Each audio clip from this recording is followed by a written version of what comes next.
బ్రతికే అవకాశం లేదు అన్నట్లుగా అతని యొక్క దాసుడున్నాడయ్యా. ఆ శతాధిపతి ఆ దాసుని ఎంతో ప్రేమిస్తాడు.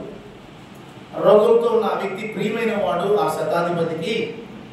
కాబట్టి నీ వలన ఈ మేలు పొందుటకు అతడు యోగ్యుడు అని యూదుల పెద్దలందరూ యేసు ప్రభుతో చెప్తా ఉన్నారు. గతంలో కూడా చెప్పారు. It was a wonderful testimony. ఒక గొప్ప సాక్ష్యాన్ని యేసేకి చెప్తున్నారు. యోగ్యుడయ్యా, నీ వలన మేలు పొందుటకు యోగ్యుడు. ఇంకా వివరణ ఇచ్చారు.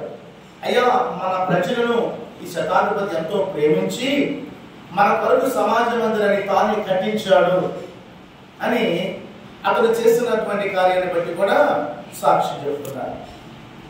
అంటే ఇప్పుడు యూదుల పెద్దలందరి యొక్క ఆలోచన, యూదుల పెద్దలందరి యొక్క మనవి ఏమిటంటే ప్రభు దగ్గర